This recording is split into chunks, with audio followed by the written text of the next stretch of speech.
Okay, well, this is it. Finally got the SCX24 Blazer built with the Jada Toys K5 Blazer. I think it turned out very well. I'm going to go over a few things this time just to kind of show you.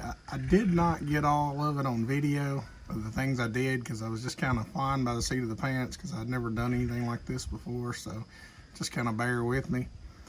I'll kind of show you the different things that I did. Hopefully it'll be a good reference for you if you decide to do it yourself, but it turned out very well. Not a great crawler by any means, but the wife and kid mostly like to run, trail run with them and that type of thing, and I think it'll be great for that, and they like the looks of it, so it turned out well. So let's go through a few things, and I'll let you know what I did here, there, and yonder, and we'll be done with this build. Thanks for watching.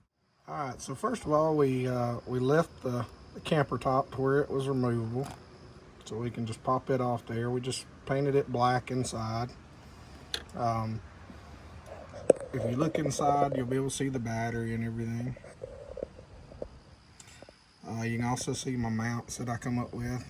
Nothing's very pretty right now, I know that. Also, I actually just hot glued in the tail lights, hot glued in the headlights. They actually, the model already had a place to where you could, had a hole drilled, so you could just line it up with it, glue them in, and they shine through great. I didn't do anything to the doors. They still open and close. Was able to use the dash. Was able to leave it in there just to give it a little bit of a scale detail. Did have to take out all the interior. Probably one of the coolest things about it was we were able to leave the engine bay. I really like that. So you can pop the hood and that kind of thing.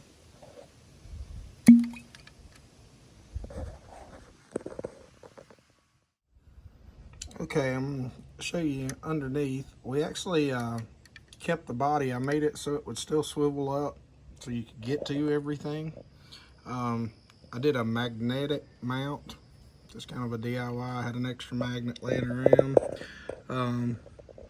Basically, on the top here, just glued in a steel washer, and then I covered everything with a piece of Gorilla Tape just to keep it clean, to where it'll just come right down on it. The weight of the truck body, for sure you would end up wanting to make sure that you had upgraded your servo. This has got the EMAX servo on it and already put the new steering links and all in it. I do have some weight on the front that we had added previously when it was on the Bronco body, and then just the +5 extensions to match in the back. Everything else is basically stock, as you can see, your ESC combo and where the battery tray was. Now there's my mounts I come up with. I basically just took some thin aluminum that I found at the hardware store, kind of took my measurements of where I needed them. The two Phillips screws are actually where the chassis bolted to the toy model before, so they were in a perfect spot.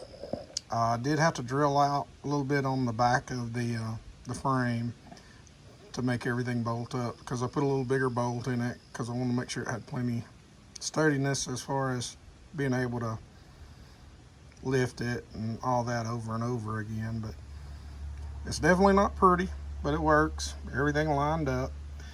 Now on the first video you seen me trim the links. Basically that was just to mock everything up. Had to shorten the drive shaft just a little bit, shorten the links up, and basically all you're doing is just what I had to do to get the right wheelbase is I ended up with all the measurements. I was able just to trim it at that little mark that it has on every SCX24 stock link. If you see that little mark right there, it's kind of showing up right there.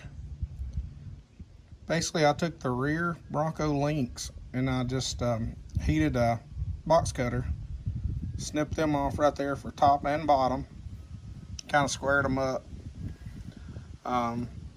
Used a little heat and punched a hole through them just to mock them up, and they pretty much were perfect. Now, I will probably go back. I just ordered this kit right here. Oops, just threw some on the ground. That has like pretty much every set of stock links. I think I'm gonna go through them and see if I can find the links that'll actually line up. You know, I'm thinking there's some that's going to fit it perfect, and that way it'll be a lot smoother on the rear. But as of right now, I mean, everything works great because let's face it, it's not going to do great as far as crawling, so articulation's not that great big a deal for this particular build. So, but all in all, everything turned out pretty well. I was able to add the tail lights, able to add the headlights. Let's see if I can get those to where you can see them. It may be still too bright out here, but there we go. You can still see it a little bit. Wife and I discussed, you know, the square bodies that we've dealt with through the years. Usually we were thinking that the low beam is normally the bottom, so that was the main thing we wanted to make sure it lit up. Let's go around and see if we can get you a shot of the tail lights. Yeah, you can see them pretty well. Still a little bright out here today, but I mean, that's just pretty much the overview of this build, and I think we're going to enjoy it. She's going to put a few stickers on it and things to make it her own. We do have a little bigger set of tires coming, so I may try to post that once we get those on it and film those real well.